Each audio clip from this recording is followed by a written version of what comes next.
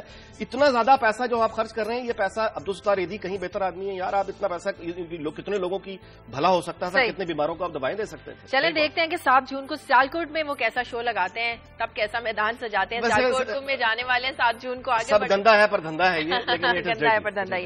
آگے بڑھتے ہیں. کیسا عوام دوست بجٹ آنے والا ہے؟ بات کریں نا ذوالفقار میتو اس وقت ہمارے ساتھ ہمارے اسٹوڈیو میں موجود ہیں, ان سے بات کرتے ہیں. ذوالفقار, ہر سال ہم سنتے ہیں عوام دوست بجٹ آ رہا ہے, عوام کو ریلیف دیے جائیں گے, لیکن ہم تو دیکھتے ہیں بجٹ تو ہر مہینے آتا ہے. اس دفعہ بجٹ کیسا آ رہا ہے؟ شکریہ شازیہ. یہ میرے ہاتھ میں 1972-73 کے بجٹ کی دستاویز ہے, جو اس وقت پاکستان پیپلز پارٹی کی پہلی حکومت جو تھی ان کا پہلا بجٹ تھا. تو اس میں آپ کو جو الارمنگ چیز ہے وہ پڑھ کے سنا دیتا ہوں. اس بجٹ میں وزیر خزانہ مبشر حسن تھے ڈاکٹر اس وقت, تو وہ کیا کہتے ہیں؟ وہ کہتے ہیں کہ there was an acute power crisis. The northern half of the country was faced with the shortage to the extent of 1/3 of the peak load. The experts advised declaring 2 holidays a week for industry and closing down the 2 wells during peak hours. یہ وہ wording ہے کہ 2 ہفتے میں چھٹیاں ہونی چاہیے, 1/3 جو ہے وہ پاور کرائسس ہے, اور ٹیوب ویل رات کو بند ہونے چاہیے.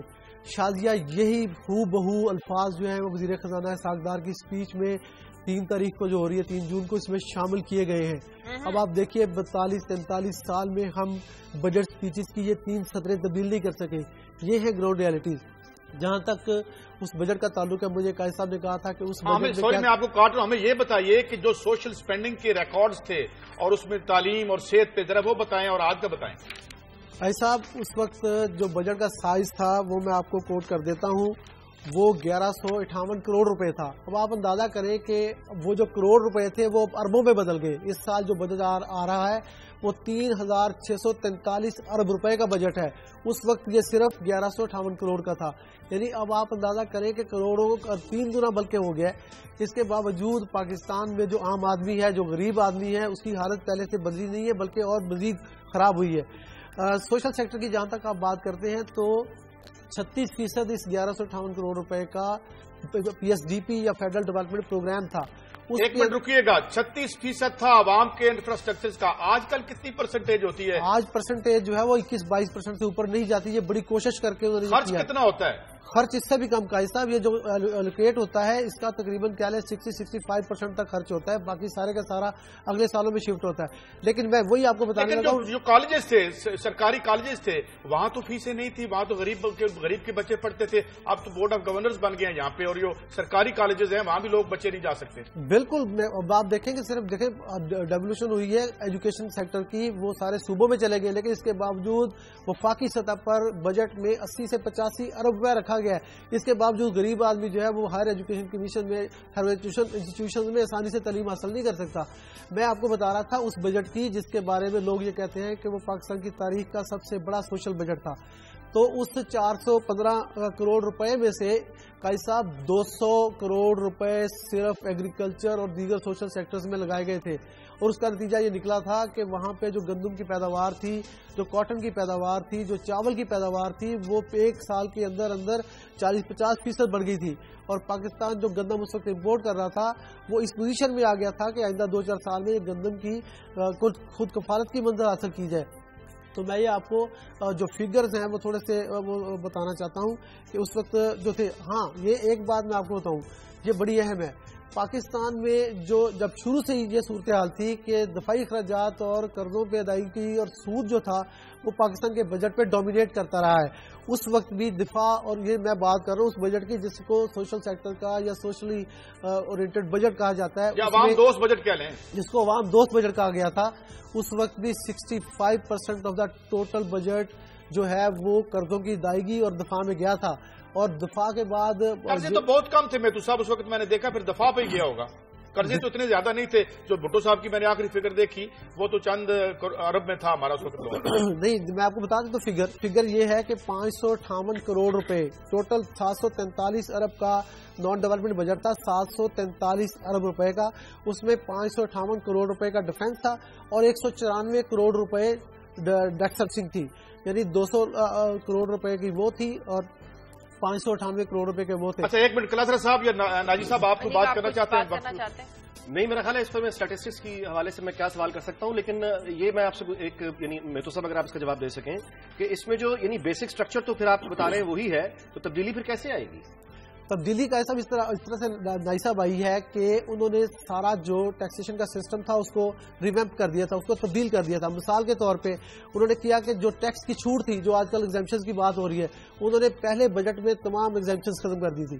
کسی کو کوئی ایگزیمپشن نہیں تھی, سب کے سب کوئی ایسا روز نہیں تھے اس دور میں, کوئی ایسا روز نہیں تھا. اور اسٹیٹ ڈیوٹی بڑھا کے 50% سے 75% یعنی بالا طبقات پہ ٹیکس لگا تھا. اب آپ دیکھیں نا کہ جو ایگریکلچر سیکٹر تھا, اب آج کل تو جو ٹیننٹ ہے, جو مزارع ہے, سارے کا سارا بوجھ اس پہ ہے. لیکن اس بجٹ میں جو تمام ٹیکسز تھے وہ لینڈ لارڈ کے ذمہ ڈال دیے گئے تھے, بیج اس کے ذمہ ڈال دیا گیا تھا, اور باقی جو انپٹ کاسٹ تھی وہ 50-50 کر دی گئی تھی. یعنی یہ تھا. اور تو اس قسم کی جو صورتحال تھی وہ نظر آتی تھی. میں آپ کو مزید بتاؤں گا کہ اس بجٹ پہ وہ ریسورسز کہاں تھے, ایسے وہ جو وسائل تھے وہ کیسے اس حکومت نے جنریٹ کیے, اور پھر اس کے بعد اس کو آہستہ آہستہ لوگوں کی فلاح و بہبود پہ خرچ کیا. ہیلتھ کے لیے ایک بہت بڑا بجٹ تھا, ایجوکیشن کے لیے بہت بڑا بجٹ تھا. مجھے بریک لینی ہے ناظرین, پروگرام میں وقت ہے ایک بریک کا, بریک کے بعد واپس آتے ہیں.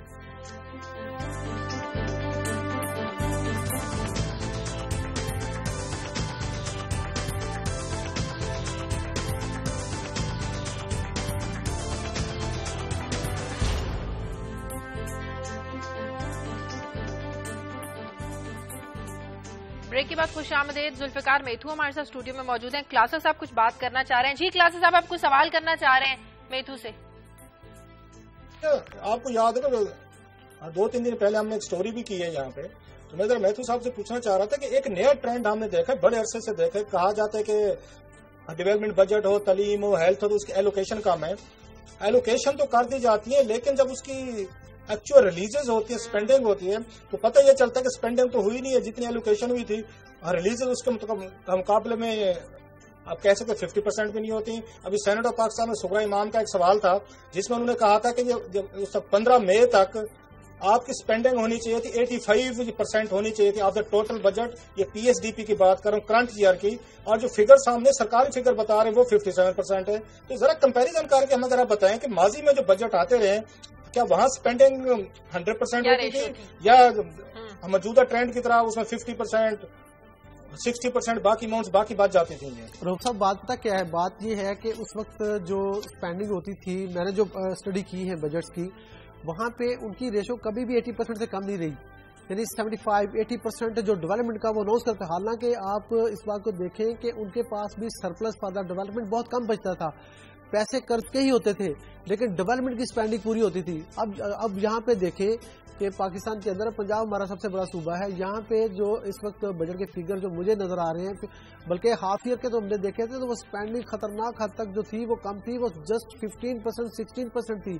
جو پنجاب میں اے ڈی پی اناؤنس کیا گیا تھا 290 ارب کا کلاسرا صاحب, اس میں سے صرف 15% ہاف ایئرلی ہوئے تھے, اور ابھی اگلے فگر جو ہے وہ تیار ہو رہے ہیں. تو یہ میں سمجھتا ہوں کہ ریلیزز بھی اگر شامل کر دی گئی تو 60% سے زیادہ. میں آپ کی بات کاٹ رہا ہوں, یہ کہیں پہ میں یہ جان بوجھ کے تو پنجاب حکومت یہ کام نہیں کرتی, فیڈرل لیول پہ کام ہو گیا ہے کہ آپ پیسہ بچاتے رہتے ہیں, اور یکدم اٹھا کے میٹرو بس کی ہم نے دیکھا انہوں نے سپلیمنٹری گرانٹس پہ انہوں نے میٹرو بس بنائی تھی جو بجٹ میں اپروو نہیں تھی, آپ انہوں نے بنانی ہے, یہاں پہ انہوں نے میٹرو ٹرین بنانی ہے, تو وہ بھی سپلیمنٹری گرانٹ, جتنا بجٹ بچا پڑا ہوتا ہے اس کو سپلیمنٹری گرانٹ کر کے یکدم ریلیز کر دیتے ہیں کسی اور سائڈ پہ. خلاصہ صاحب میں عرض کرتا ہوں کہ وہ بات یہ ہے کہ حکومت پنجاب نے یا پاکستان کی گورنمنٹ نے ایک بہت بڑا کھیل جو کرنٹ ایئر کا فائنینشیل ایئر کا بجٹ اس سے کھیلا ہے. وہ یہ کھیلا ہے کہ آئی ایم ایف سے ایک ایگریمنٹ تھا کہ آپ فسکل ڈیفیسٹ کو نیچے لائیں گے. انہوں نے 6.1% سے 4.4% پر کم کرنے کے لیے انہوں نے صوبوں سے تقریباً 225 ارب روپے جو ان کے صوبوں کے بنتے تھے, جو انہوں نے ایجوکیشن میں, ہیلتھ میں, سوشل سیکٹرز میں اور اپنی ڈیولپمنٹ میں لگانے تھے, یہ انہوں نے روکے رکھے ہیں وفاق نے, اس لیے کہ مالی خسارے کو سال کے آخر پر کم شو کیا جا سکے. اور میں آپ کو بتاؤں کہ جو جس بجٹ کی ہم 70s کے بجٹ کی بات کر رہے ہیں وہاں پہ سونے کے اوپر جو سونے کی تجارت تھی اس کے اوپر 6% انہوں نے سرچارج لگایا تھا اور سیملٹینسلی انہوں نے جو کاغذ کی تیاری تھی اس کے اوپر چونکہ ایجوکیشن میں استعمال ہوتا تھا اس کے اوپر جو سیلز ٹیکس تھا وہ آدھا کر دیا تھا 50% کم کر دیا. اب یہاں پہ آپ دیکھیں کہ سیلز ٹیکس جو ہے وہ تقریباً 1100 ارب روپے لوگوں سے ڈائریکٹلی ان کی جیبوں سے نکالے جا رہے ہیں. آپ کاغذ لینے جائیں, پینسل لینے جائیں, کتاب لینے جائیں, آپ کے اوپر سیلز ٹیکس ہے. اس وقت بک بینک بنا تھا, فیڈرل گورنمنٹ اس کو فائنانس کر رہی تھی اور لوگوں کو مفت کتابیں مل رہی تھی. تو یہ فرق ہے اس وقت کی اور اس وقت کی. بہت شکریہ. جیسے ہی بجٹ کے دن نزدیک آتے جائیں گے ہم اپنے پروگرام میں اس پر بات کرتے رہیں گے. بہت شکریہ ذوالفقار میتھو آپ کا. انیک آپ کی خبر کی طرف آتے ہیں. پرائمری اسکولوں میں داخلے کی اور مڈل اسکولوں میں داخلے کی بچوں کی ریشو کیا ہے؟ یہی بات ہو رہی تھی اب اسی پہ آپ. جی ہاں, یہی میں حیران ہوں کہ یعنی ابھی بجٹ کے الوکیشنز کی پرائرٹیز کی بات ہو رہی تھی. اچھا, یہ پاکستان بیورو آف اسٹیٹسٹکس ہے PBS, اس کے میں آپ کو یہ فگرز جو ہیں کچھ شیئر کروں. بہت طویل ہے, میں صرف آپ کو منتخب چند کیے ہیں.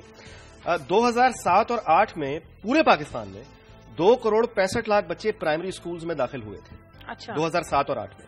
اچھا, اب 2011 اور 12 یعنی آپ دیکھیے جو مڈل اسکول میں انرول ہوئے ہیں بچے وہ 2,65,00,000 بچے پرائمری اسکولز میں گئے تھے. 2011 اور 12 میں 60,20,000 بچے مڈل اسکولز میں گئے ہیں. بہت کم.